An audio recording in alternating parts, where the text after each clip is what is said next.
Hello everyone, today we will start exercise 7.2.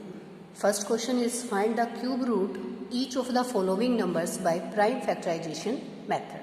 तो ये prime factorisation method हमने पिछली एक्सरसाइज में 7.1 में भी किया है, सेम वही प्रोसीजर है, बस ये थोड़े से नंबर्स जो हैं वो ज़्यादा डिजिट के यानी कि बिगर नंबर्स हैं, तो कोई प्रॉब्लम नहीं है इससे।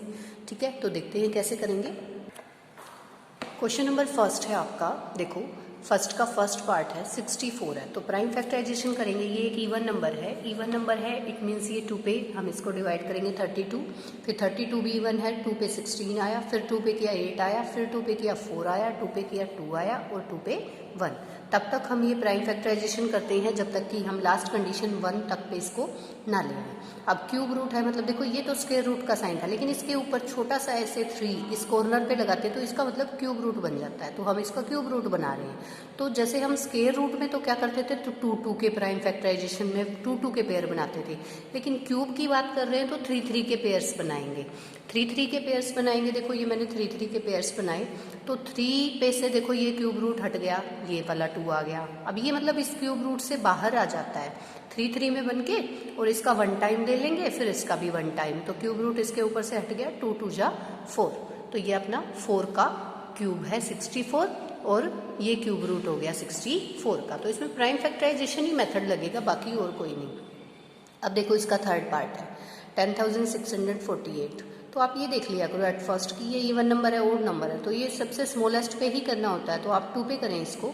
तो देखो ये 5324 आ गया, फिर 2 पे करोगे तो आपके पास ये वाली डिजिट आ जाएगी, फिर 2 पे किया तो ये आ गया, तो अब ये देखो 1 आ गया लास्ट में, तो 2 पे तो जाएगा नहीं, अब 3 पे भी नहीं जा रहा, तो ये सीधा जो है 11 पे जा रहा है। या तो आपको क्यूब रूट याद होने चाहिए, थोड़ा सा जो है क्यूब रूट को स्क्वायर रूट को याद लर्न कर लीजिए, क्योंकि उसको लर्न करने के बाद आप इजीली क्वेश्चंस कर पाओगे। तो ये 11 पे अब जाएगा 121, फिर 11 पे ये 11 आया, 11 पे 1 आया। तो देखो इसको मैंने फिर इसके जो है पेयर्स बनाए। अब ये क्यूब रूट वाला साइन लगाया, ठीक है, 3 में इसके पेयर्स बनाऊंगी मैं, 2 × 11 यानी मेरे पास 22 आ गया, तो 22 जो है वो इसका क्यूब रूट है। ठीक है, नेक्स्ट क्वेश्चन 6th पार्ट है। देखिए कुछ पार्ट्स में बीच में जो है इसके स्किप करती हुई चल रही हूँ, क्योंकि वो मैं आप लोगों के लिए ट्राई करने के लिए छोड़ रही हूँ, क्योंकि कुछ क्वेश्चंस आप भी ट्राई करना। तो ये देखो 13,824 है, तो 2 पे इसको करेंगे इस वाले डिजिट को, तो हमारे पास 6,912, फिर 2 पे करेंगे तो आपके पास ये आ गया, 2 पे करेंगे तो फिर ये आ जाएगा, 2 पे फिर 864 आया, फिर 2 पे किया तो 216 आया। पता है ना आपको डिवाइड करते हुए चलना है।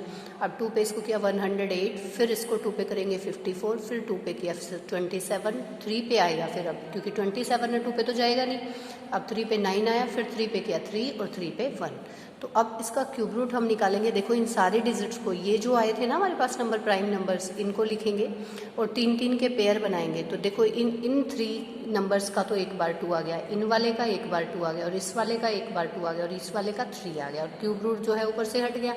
तो 2 2 जा 4, 4 2 जा 8, 8 3 जा 24, तो ये आपका 24 इसका क्यूब रूट आ गया। ठीक है, अब देखो इसका जो है 8th पार्ट है आपके पास। 8th पार्ट के अंदर मेरे पास ये वाली टर्म है, तो इसको भी मैंने 2 पे किया। देखो क्योंकि ये एक इवन नंबर है 2 पे करते जाओ, अदरवाइज 3 पे 7 पे जिस पे भी प्राइम फैक्टराइजेशन इजी है बेटा, क्योंकि ये चीज़ आप प्राइम फैक्टराइजेशन वाली देखो 6 से 7 से करते आ रहे हो, तो इसमें कुछ खास जो है ऐसी मुश्किल चीज़ नहीं है। फिर करेंगे ये आ जाएगा, फिर 2 पे करेंगे, देखो तब तक इवन आता जाता मैं 2 पे कर रही हूँ इसको, ये आ गया 729 एट लास्ट, फिर 3 पे किया मैंने तो 243, फिर 3 पे किया 81, 3 पे करेंगे डिवाइड 27, फिर 3 पे किया 27 को तो 9 आया, और 9 को 3 पे किया 3 आया, 3 को 3 पे 1। अब देखो इसके भी मैंने ऐसे ही 3 के जो है पेयर्स बना लिए, और मेरे पास क्या आ जाएगा 36 जो है इसका आंसर आ जाएगा। ठीक है, अब इसी तरीके से इसका 10th पार्ट है, और कुछ पार्ट्स में बता रही हूँ आपको कि मैं स्किप करती हुई चल रही हूँ, क्यों? क्योंकि आपको क्या करना है, इन पार्ट्स को खुद से ट्राई करना है बेटा। ओके, अब देखो ये वाला है, ये 5 है लास्ट में, तो या तो 3 पे जाएगा या फिर 5 पे जाएगा। तो इसको पहले स्मॉलेस्ट पे देख लेते हैं एक बार, रफली हम इसको डिवाइड करके देख लेंगे 3 से, तो ये आ गया, हो जाता है ये डिवाइड। फिर 3 पे करेंगे आपका ये नंबर आ जाएगा, फिर 3 पे करेंगे। ठीक है, ऐसे प्रोसीजर को चलाते जाएंगे। तो अब देखो ये हमारे पास 375 है, 3 पे किया 125, अब 125 वाला 3 पे नहीं जा रहा, तो ये 5 पे जाएगा, क्योंकि इसका यूनिट प्लेस 5 है, तो ये 25 आया, फिर 5 पे किया तो 5 आया, और लास्ट में 1 आया। तो देखो मैंने इसके पेयरिंग कर दी, 3 का ये वाला, इन 3 का ये वाला और इन वाले 3 का ये वाला, यानी 3 3 की पेयर करके और उसका 1 टाइम आ जाता है, तो ये क्यूब रूट आपका 45 आ गया। तो देखो इसके मैंने कुछ पार्ट्स आपको कराए हैं, कुछ 1-2 पार्ट्स मैंने छोड़ दिए हैं, तो वो आप बेटा खुद से करेंगे।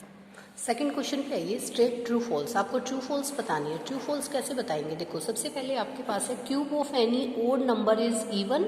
भाई किसी का क्यूब करते हो ओड नंबर का, तो क्या इवन आएगा? नहीं, ऐसा नहीं होगा, ओड ही आएगा। तो ये तो आपका फॉल्स हो गया, क्योंकि ओड नंबर का इवन नहीं आएगा, तो ये फॉल्स हो गया। ठीक है, a perfect cube does not and with 2 zeros, यानी कि परफेक्ट क्यूब है वो 2 0 से क्या एंड होगा? ये कह रहे हैं नहीं होगा, तो ये नहीं होगा बेटा, ये ट्रू है। मतलब इसे देखो यहाँ पे नोट एंड विद 2 zeros, क्योंकि ये 3 zeros से होता है, तो नोट का है इसलिए ये ट्रू है। अगर नोट वर्ड नहीं होता ना तो फिर ये फॉल्स होता, क्योंकि 2 से तो होता ही नहीं है। तो इसने तो डज नॉट एंड का है, तो ये ट्रू बात है, सच्ची बात है ये। If square of a number end with 5, अगर कोई नंबर 5 से एंड होता है, then it's cube end with 25, तो ये आपका फॉल्स रहेगा। तो कोई भी स्केयर नंबर है अगर वो 5 से होता है तो क्या क्यूब रूट भी 25 से ही होगा, है ना, क्यूब एंड विद 25, तो ये आपका जो है क्या आ जाता है, फॉल्स। ठीक है, अब इसका है fourth part, there is no perfect cube which end with 8। भाई कोई परफेक्ट क्यूब नहीं होता है 8 से एंड होता है, तो भाई होता है, जैसे 2 का करेंगे, आप 2 का करते हो क्यूब, तो आपके पास 2 × 2 × 2 8 ही आता है बेटा। तो ये तो फॉल्स हो गई बात, ये तो मना कर रहा है, नो कह रहा है ना, जो कि होता है, तो ये फॉल्स है जो ये सिचुएशन दी है। The cube of 2 digit number may be a 3 digit number, ये भी फॉल्स होगा। देखो क्यूब निकालते हो, 2 डिजिट नंबर का निकालोगे तो वो क्या 3 डिजिट आएगा? नहीं, ये रॉन्ग बात है भाई, ये नहीं आएगा, क्योंकि आप देखो क्यूब निकाल रहे हो 2 डिजिट का, कोई भी नंबर ले लो, जैसे आपने 10 ही ले लिया, 10 × 2 digit number may be a 3 digit number. ठीक है, ये ना बेटा, ये किसी केस में तो ये ट्रू भी है, लेकिन हर एक केस में तो नहीं है ना कि 2 डिजिट का हमेशा ही 3 डिजिट आए। अब जैसे 10 का करेंगे क्यूब तो ठीक है 3 डिजिट आएगा, 1000 आ गया आपके पास, लेकिन बहुत सारी चीज़ें ऐसी हैं जिनका आप करेंगे तो आपके पास वो फॉल्स आएगा, इसलिए इसका आंसर फॉल्स है, क्योंकि इसने कहा कि 2 digit number may be 3 digit number, may be हो भी सकता है और नहीं भी हो सकता है ना। अब देखिए, the cube of a 2 digit number may have 7 और मोर डिजिट, तो ये आपका भी फॉल्स हो जाएगा। The cube of a single digit number may be a single digit number, true, क्योंकि जैसे कि 1 हम ले लेते हैं तो 1 का क्यूब 1 × 1 × 1, तो 1 ही रहा। ठीक है, तो ये आपका जो है सेकंड क्वेश्चन तक आज मैं करा रही हूँ आप लोगों को। नेक्स्ट वीडियो में हम इसका जो है थर्ड क्वेश्चन करेंगे। ओके, थैंक यू बेटा।